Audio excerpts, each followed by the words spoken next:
अस्सलाम वालेकुम दोस्तों, कैसे हैं आप सभी। तो दोस्तों आज मैं आपके साथ जो रेसिपी लेकर आई हूँ वो बहुत ही चटकदार और बहुत ही यमी है।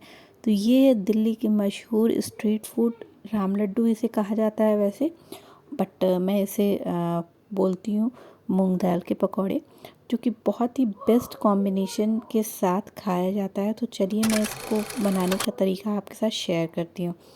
तो दोस्तों इसे बनाना बहुत ही सिंपल, बहुत ही आसान है और ये जो है बेसिकली बनता है मूंग की दाल से। तो चलिए इसकी रेसिपी आपके साथ शेयर करते हैं और आपको बताते हैं कि मैंने इसे किस तरीके से बनाया है।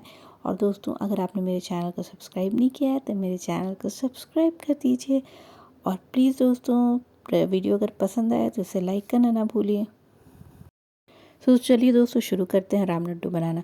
तो यहाँ पर दोस्तों मैंने लिया है आधा कप मूंग की दाल, जिसको मैंने भिगो लिया है। आप चाहें तो इसमें थोड़ा सा चने का दाल भी इस्तेमाल कर सकते हैं, बट मैं इसे सिर्फ़ और सिर्फ मूंग दाल से ही बना रही हूँ। तो इसको हम 4 से 6 घंटे भिगोते हैं, या जब तक दाल जो है वो भीग ना जाए, यानी कि फूल ना जाए। तो देखिए ये सोख हो चुकी है दाल, इसका एक्सेस पानी हम निकाल देते हैं और इसको ट्रांसफ़र करते हैं ग्राइंडर जार में। तो यहाँ पर दाल को हमने ग्राइंडर जार में ट्रांसफ़र कर लिया है। इसमें ऐड करेंगे हरी मिर्च और अदरक का टुकड़ा, साथ ही इसमें ऐड करेंगे नमक टेस्ट के हिसाब से। और इसको हमने पीसना है कोर्सली, यानी कि एकदम से बारीक नहीं पीसना है।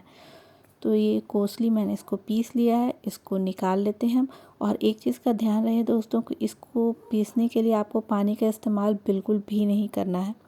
बहुत अगर आपको दिक्कत हो रही है तो 1 चम्मच पानी डाल सकते हैं, इससे ज़्यादा नहीं। अभी जो नेक्स्ट स्टेप है दोस्तों ये है कि आपको इसको विस्क करना है, यानी कि इसको फेंटना है। इसको 2 से 3 मिनट तक आपको ये हैंड विस्कर की हेल्प से या मशीन की हेल्प से भी आप इसे फेंट सकते हैं। इसे इतना फेंटना है कि लाइट और फ्लफ़ी हो जाए। तो ये यहाँ पर लाइट और फ्लफ़ी हो चुका है दोस्तों।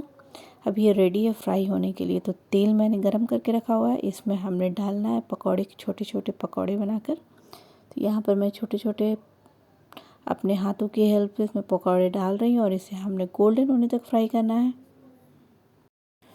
तो दोस्तों यहाँ पर इसको हमने थोड़ा धीमी आंच पर ही सेकना है, क्योंकि अगर आप तेज़ आंच पर सेकेंगे तो फिर ये अंदर से थोड़े कच्चे रह जाएंगे। तो आप इसे मीडियम टू लो फ्लेम पर ही सेकें ताकि ये अच्छी तरीके से सिक जाए अंदर तक। तो यहाँ पर दोस्तों आप देख सकते हैं कि इसमें अच्छा सा कलर आ चुका है। तो इसे हम निकाल लेते हैं बाहर।